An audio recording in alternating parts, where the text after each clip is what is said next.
Yeah, let me ask some questions in Spring Boot, okay? So in the Spring Boot, right, for you have one microservice, okay? For Okay. that one service, you are going to access two different databases, okay? For a same service, you are going to use two different database. So how will you, how will you make the configuration and how will you connect it? Okay.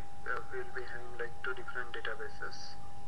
So in application dot properties file, we set the configuration, right? DB host, and that there you have to like create two different you can say properties, application dot Okay. properties for two different databases. And while doing the connection using, I guess it happens Hibernate, right? So we provide the host and No, direct. Hibernate, JPA, that things, anything you can use. My question is more about in Spring Boot. So in the data source bean, right?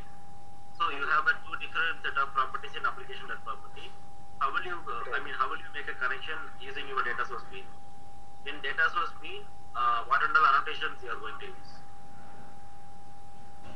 Actually, I didn't came across such a scenario because we had like one database only.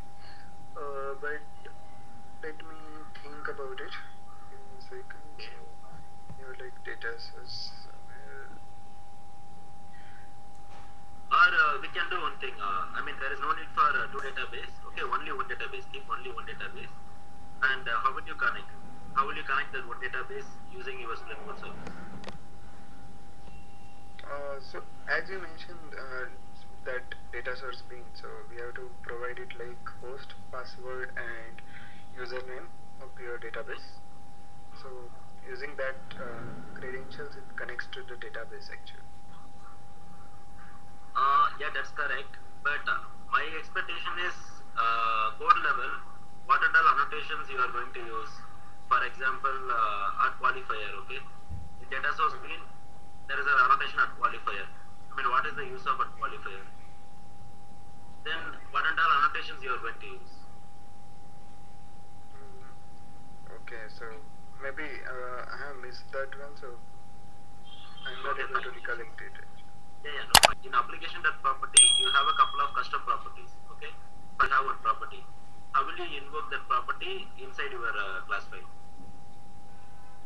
Uh, it is directly accessible, right? So whatever property you set in application.properties, it can be accessible in your class file actually.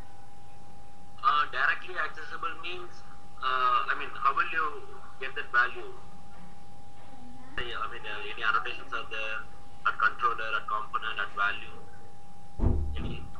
Because, Mm, I think it is through value, at the rate value. Not sure though actually. okay, yeah, that's correct. Correct. Okay, tell me the difference. What is the difference between this at component and at configuration?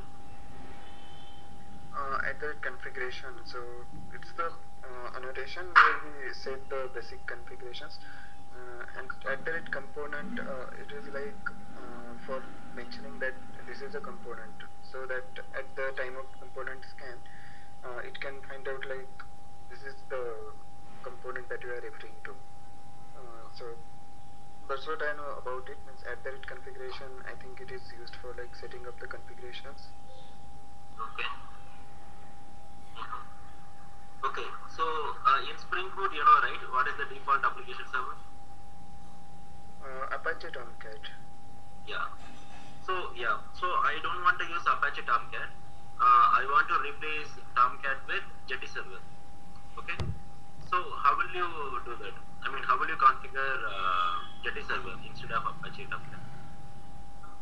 So actually, I have worked used like Jetty Runner for running the war file, but that was through command line actually. Not sure about IntelliJ means what exactly. Maybe we need to install that plugin for the new server, Jetty server, and you have to set that in your IntelliJ setting. Okay. So there is a Uh, pattern, right? okay. in that you can provide the server, I guess. Though I haven't changed the settings, but I think that is the way actually. Okay, can you tell specifically in pom.xml what and all changes you will make to configure a different server? I think dependency needs to be changed. Okay. That dependency for, like, let's say there must be a dependency for Tomcat server, right? So you can update it with like Jetty servers dependency. Though I didn't try that one, but I think that is supposed to be the thing. Okay. Yeah, give me one complete end-to-end flow example. Okay. For example, you take add employee. So you are going to create one method add employee using Spring Boot service. Okay. Right. So from the pom.xml, what and all dependencies you are going to add. So from the class file, the controller level, service level, what are the annotations you are going to use? At end-to-end, can you please explain to me? So in the your POM file, you will need Jackson for converting your object to JSON. Then you will need like Hibernate dependency for like database connection, JPA dependency for like creating the object models. Then talking about like code flow, I'll say initially your controller gets called initially from control. So there you use like @controller, where request mapping is one thing, where you have to mention the API path, and then you can mention the specific mappings like get mapping, post mapping, according to the method. Then from controller you call @service annotation. So basically service, you can say, where business for business logic side. So basically we kept it like we had a separate interfaces for services, and those are implemented. So service IMPL sites are there where we wrote so basically overridden all those interfaces in that actual service. Actually all those methods we have implemented in mentioned in the interfaces, we have implemented their implementation in the service. From service we call like DAO layer, repository layer.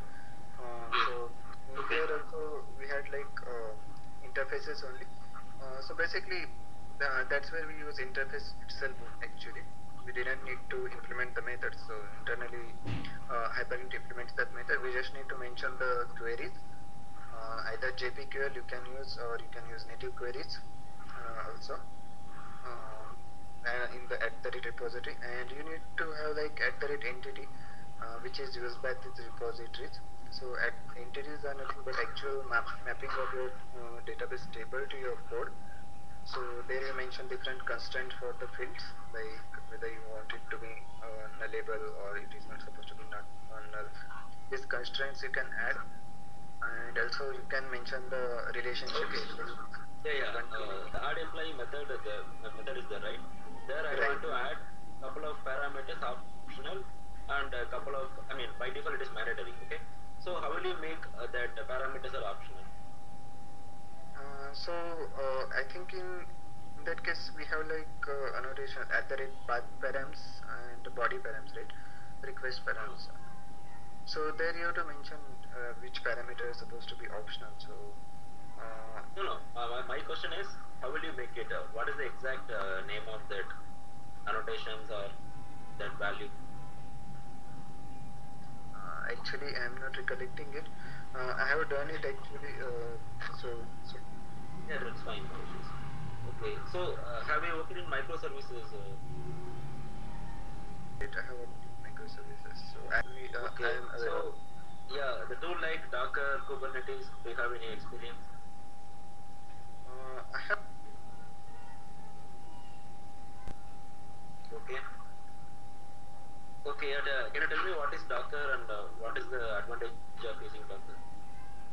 So Docker is basically a containerization technology. So basically you can create a Docker file, you can mention the different commands inside the Docker file. So it's basically like you can make your application portable using Docker. So all the dependencies can be like you have to like create the Docker image, so where all your dependencies, or you can say infrastructure is integrated in that image.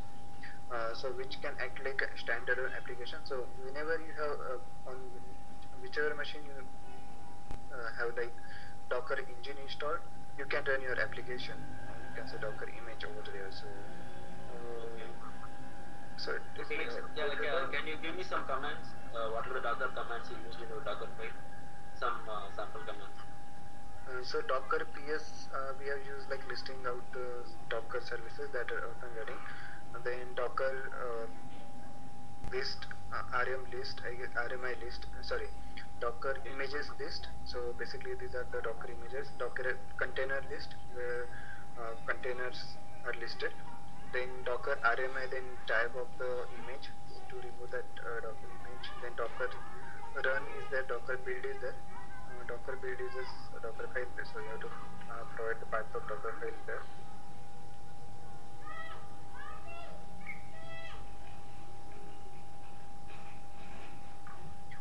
Then Docker run is there to run your container image, you can say, where you have to can pass the image ID.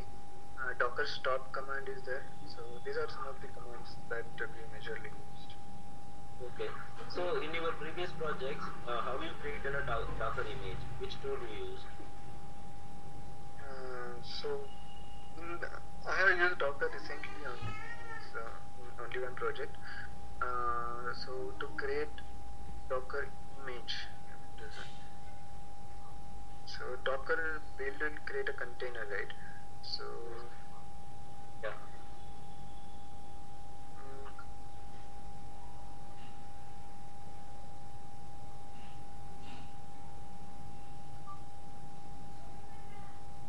Sorry, I'm not recollecting the command, but yeah, we have done that. Okay, that's fine. So yeah, so in the Docker images, right, the number of replicas will be there. Okay, how many images? Yeah, we want to deploy. So do you know where we are having the control and where we are controlling that number of replicas in which place in your project or pipeline, Jenkins pipeline? Actually, we didn't set the Jenkins pipeline such in that project actually. Okay. Advantage of NoSQL database. So talking about advantages, like when you don't know what attributes will be in your table beforehand, we can use like MongoDB because it provides us a dynamic schema. So at the runtime you can say